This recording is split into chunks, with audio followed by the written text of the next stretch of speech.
Cek. Assalamualaikum warahmatullahi wabarakatuh.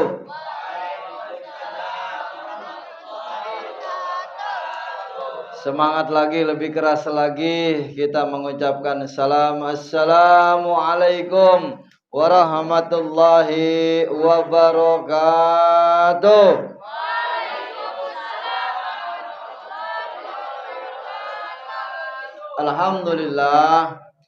Alhamdulillahilladzi lahu ma fis samawati wa ma fil ardh wa lahul hamdu fil akhirah wal hakimul khabir. Asyhadu an la ilaha illallah wahdahu la syarika lahul malikul haqqul mubin wa asyhadu anna Muhammadan abduhu wa rasuluhu as-sadiqul wa'dil amin.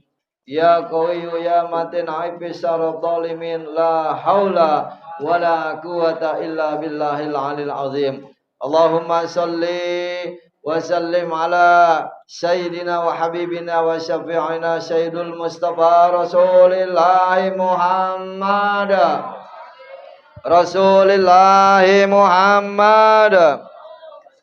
al-fatihi lima ughliq wal khatimi lima sabaq nasyril haqqa bil haqq wal hadi ila siratikal mustaqim wa ala alihi haqqa qadrihi wa miqdarihil azim. Faqad qala Allah ta'ala fi kitabihil karim wa asdaqul qailin a'udzu billahi minasy syaithanir rajim. Bismillahirrahmanirrahim. Inna nahnu nuhyil mauta wa naktubu ma qaddamu wa atharahum wa kulla shay'in ahsaynahu fi imamim. Wa qala Nabi Muhammadin sallallahu alaihi wasallam man shalla alayya salatan wahidatan sallallahu alaihi wasallam biha asyra. Sadaqallahu al-aliyyul azim. Wa balagha rasuluna bil habibul karim wa nahnu dzalika minasyahidin wa syakirin walhamdulillahi rabbil. Jamaah dirahmati Allah Subhanahu wa taala, bil khusus yang saya sangat hormati yakni sahibul majlis, yakni ketua lingkungan kita Bapak RT Didi Matana Allah Mikul Haya beserta ketua lingkungan kita istrinya Ibu RW Hajah Herlina Matana Allah Mikul Haya. Kita doakan beliau-beliau semoga Allah panjangkan umurnya, amin. Allah saya berikan kesehatan walafiat, dimudahkan segala urusan duniawi akhiratnya, amin ya rabbal. Dan juga yang sama-sama kita muliakan yakni guru-guru kita Al-Mukram Al-Ustadz Kamaruddin, Al-Ustadz Mufti, Al-Ustadz Agung beserta para jamaah yang lainnya serta orang tua kita. Semoga Allah Subhanahu wa taala berikan kita semua kesehatan, amin. Panjang umur dan juga dimudahkan segala urusan dunia akhiratnya, amin ya rabbal.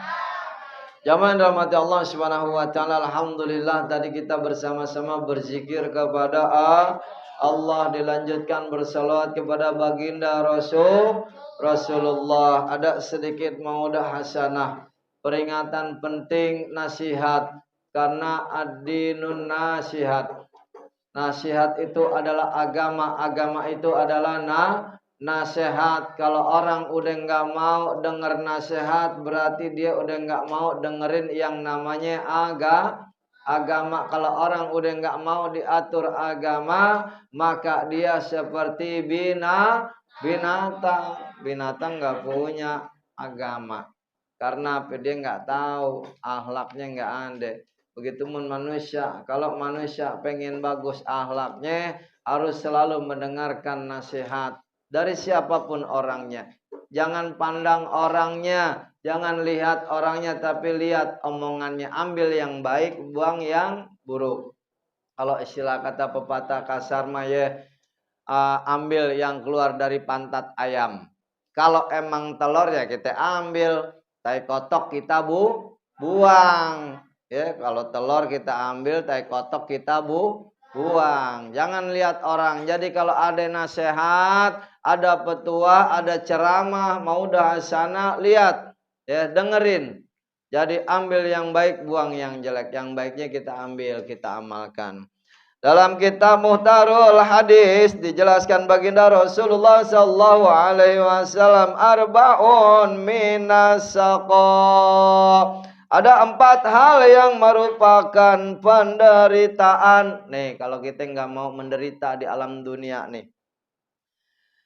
Wal awaluhu jumudul ain, yaitu pandangan yang licik, wa qaswatul qalbi, yakni hati yang keras, wal hirsu, keinginan yang menggebu-gebu, wa tulul amali, dan cita-cita yang berkepanjangan.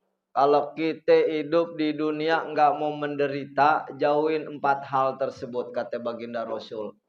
Apa yang pertama? Yang pertama adalah pandangan yang picik. Pandangan kita jaga, ya.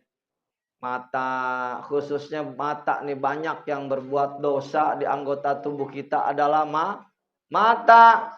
Kita baru keluar dari majelis taklim, nggak lama lewat tuh cuk. Cewek pakai celana kurang bahan, model Pajero, paha jelas separo, pakai baju modelnya tekno. Apa itu tekno? Ketekna nongol, ya. Depan kita tuh cuk jalan, ya. Pandangan harus kita jaga, ya.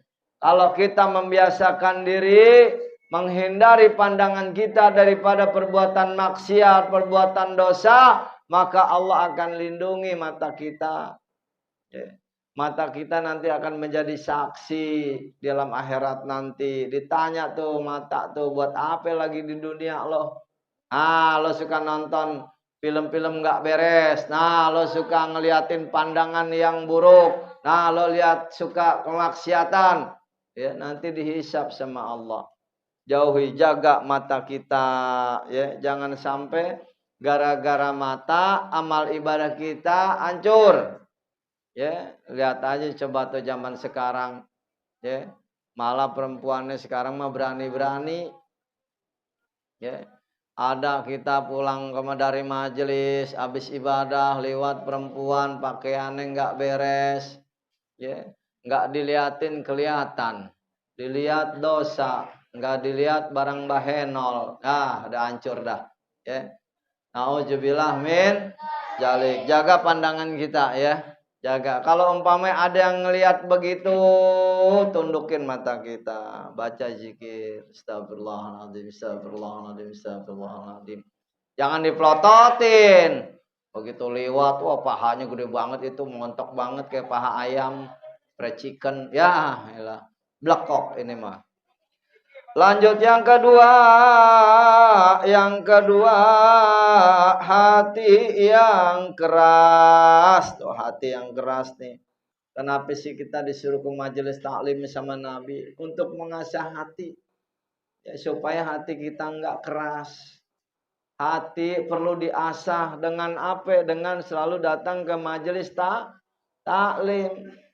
Orang ke majelis taklim nggak gampang, emang gampang. Berat, godaannya gede, ujiannya gede. Ya. Jangankan rumah yang dekat, yang jauh sama. Ya. Kalau nggak didasari dengan tekad kita cinta kepada Allah, cinta kepada Rasulullah, jangankan yang jauh, yang dekat aja tinggal 5-6 langkah nggak bakalan hadir, susah. Ya. Makanya kalau kita punya hati ingin nggak keras, ingin lembut, sering-sering datang ke majelis taklim. Kalau mobil ada akinya, kudu dicas biar bisa jalan tuh mesin mobil. Ya. Begitu juga hati kita. Kalau hati kita nggak pernah dicas, lama-lama hati akan redup, mati, akan menjadi keras. Kalau hati udah keras repot, ketutup. Ya. Jadi ada amanah, ada saran, ada ide, ada nasihat tuh nggak bakalan masuk tuh. Kalau hatinya udah ketutup. Makanya asah hati kita tiap malam Jumat datang, usahakan. Tadi saya dari rumah hujan gede, ya. Tapi bismillah, karena saya ingin mengasah hati di majelis taklim, berzikir, bersolawat, ya. Biar hati kita nggak keras, menerima mudah kebenaran. Tahu Umar bin Khattab? Sayyidina Umar bin Khattab tahu? Jawara, jagoan, ya. Tapi dia punya hati nggak keras. Ya, cuman raganya doang yang keras. Siapa yang nggak kenal Umar bin Khattab di padang pasir, dijuluki singa padang pasir. Kalau ada perlombaan dia selalu menang. Bahkan dia orang yang sangat ditakuti di padang pasir. Tapi ketika memeluk agama Islam, dia hanya mendengar, ya, adiknya membaca Al-Quran. Hatinya luluh, terbuka. Itu hati. Ya. Walaupun orangnya keras kayak apa, tapi kalau hatinya lembut, insya Allah mudah menerima yang namanya kebenaran. Ya. Jadi kalau hati kita nggak mau keras, nggak mau susah menerima kebenaran, datang ke majelis taklim yang rajin. Ya, insya Allah berkahnya ada, pahalanya ada, ngedoain orang tua kita ada semua di sini. Nggak ada tuh yang nggak ada semua. Makanya kalau udah mendalami yang namanya majelis ilmu, mentasawufi majelis ilmu, insya Allah dia itu bakalan ada penyesalan kalau nggak hadir ke majelis taklim. Ya. Jadi kita belajar ketasawufan kita melalui apa? Majelis taklim dulu, istiqomah. Jangan orang belajar tasawuf pengen terbang, pengen hilang, orang PA tuh namanya. Ya, belajar tasawuf pengen ngilang. Ya, emang lo tuyul. Ya. pengen belajar tasawuf, pengen bisa terbang lah, emang lo tawon PA, ya. Orang PA. Belajar tasawuf di sini aja, gak usah jauh-jauh. Rutinitas kita datang, istiqomah kita hadir ke majelis taklim, banyak fadilahnya. Ya. Nanti kalian sendiri akan merasakan daripada keberkahan majelis taklim. Bahkan baginda Rasul aja bilang sama sahabat, wahai sahabat jangan engkau lewati itu taman-taman surga. Lalu tanya lagi sahabat, apa Rasulullah itu taman-taman surga apa sih? Tuh, majelis ilmu, majelis taklim. Ya. Nabi aja bilang ketika sama sahabat tuh taman-taman surga, majelis taklim. Makanya di sini tempat pendidikan hati kita, pikiran kita, lisan kita, pandangan kita. Coba ente kalau lagi zikir matanya terpejam, lisannya terbuka, hatinya khusyuk kepada Allah, pikiran kita kepada Allah, lisan kita kepada Allah, kita satuin hati, lisan, pikiran ke Allah. Ya. Banyak pendidikan di majelis taklim, di majelis ilmu ini untuk jasad kita. Semua nih Allah didik, dari mulai kaki dididik sama Allah untuk melangkah ke majelis taklim, melangkah kebaikan. Nanti ini akan ditanya ini kaki, dihisap nanti di akhirat. Ente punya kaki buat apa di dunia? Wahai bedul. Ditanya, Dul, kaki lu buat apa lagi di dunia? Ya, ini kaki ngelangkahnya buat kebongkaran Tanah Abang. Ya, PA. Ya, ini kaki ngelangkahnya ke Gang Laler Kemayoran. Ya, PA nih. Ya. Iya. Ditanya tuh ntar kaki kita. Ahmad, ente kaki buat apa lagi di dunia? Ngelangkahin kaki ke majelis taklim. Subhanallah, jadi saksi kaki kita nih. Tangan kita, badan kita, mata, kuping, semua akan jadi saksi di akhirat dan dihisap atas kelakuan kita di alam dunia ini. Lanjut yang ketiga, setelah hati yang keras, jauh itu hati yang keras, keinginan yang menggebu-gebu, nafsu, keinginan yang menggebu-gebu, selalu berhayal, ya. Kalau punya keinginan pengennya cepat, ya.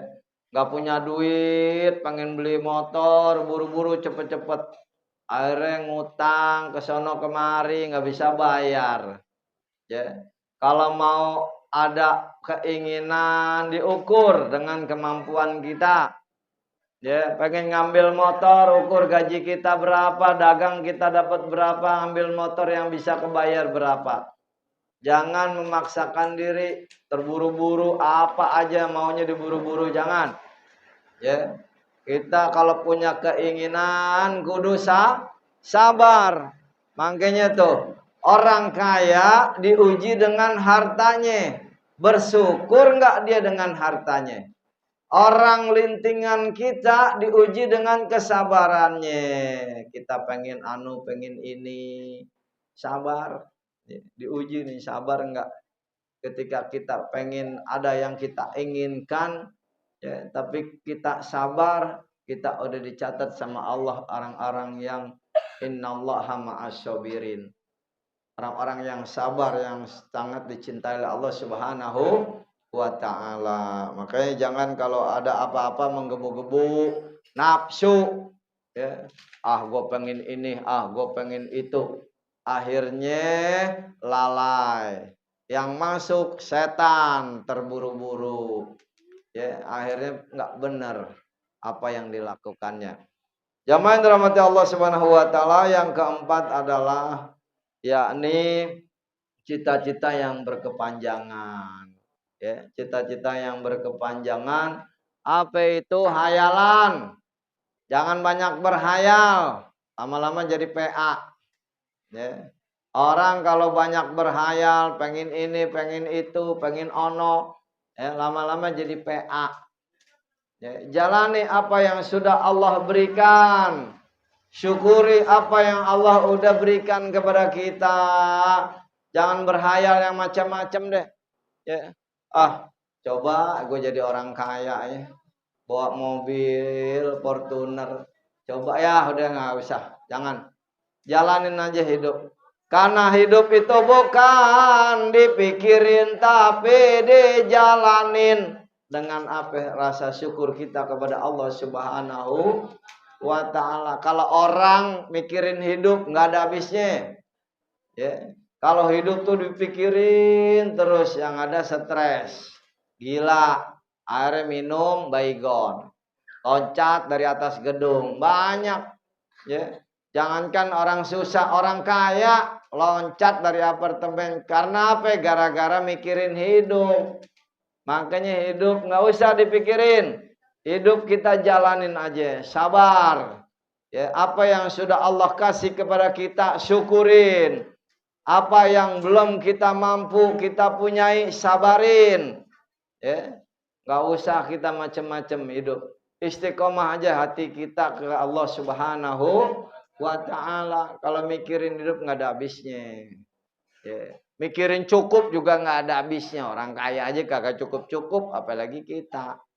Makanya dasari diri kita dengan rasa syukur kepada Allah, dengan apa yang Allah sudah berikan kepada kita, dan kita perbanyak sabar apa yang belum kita bisa punya. Ya, jamaah dirahmati Allah Subhanahu wa ta'ala. Itulah keempat perkara tersebut kita hindari nih. Ya, jangan sampai kita menderita karena empat perkara tersebut. Jauhi nih empat perkara. Karena baginda Rasul katakan empat perkara ini dapat membuat penderitaan bagi kita mengalami di alam dunia ini. Jauhi. Yang pertama, pandangan yang picik. Pandangan kita jaga, mata kita jaga.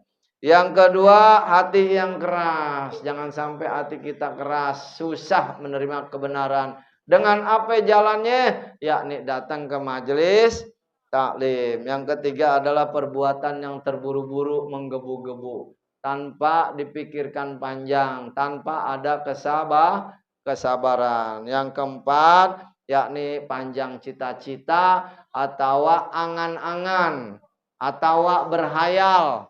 Jangan ya berhayal sambil bengong, kapan ya gue jadi orang kayak begitu, PA lama-lama ntar. Ya, sambil garuk-garuk kepala sampai botak, pada rontok rambutnya, akhirnya jadi PA lama-lama. Ya, jangan. Hidup kita syukurin apa yang sudah Allah berikan, hidup kita jalanin dengan rasa kesabaran. Jamaah yang dirahmati Allah Subhanahu wa ta'ala, itulah tausiah singkat yang saya sampaikan. Mudah-mudahan bermanfaat bagi kita semua. Mudah-mudahan kita menjadi hamba-hamba yang istiqomah di dalam ibadah. Semoga kita masuk dalam keadaan husnul khatimah, mati membawa iman kepada Allah Subhanahu wa ta'ala, mati dengan menghembuskan napas terakhir kita, berkalimatkan la ilaha illallah Sayyiduna Muhammadur Rasulullah. Akhirul kalam wabillahi taufiq wal hidayah. Assalamualaikum warahmatullahi wabarakatuh.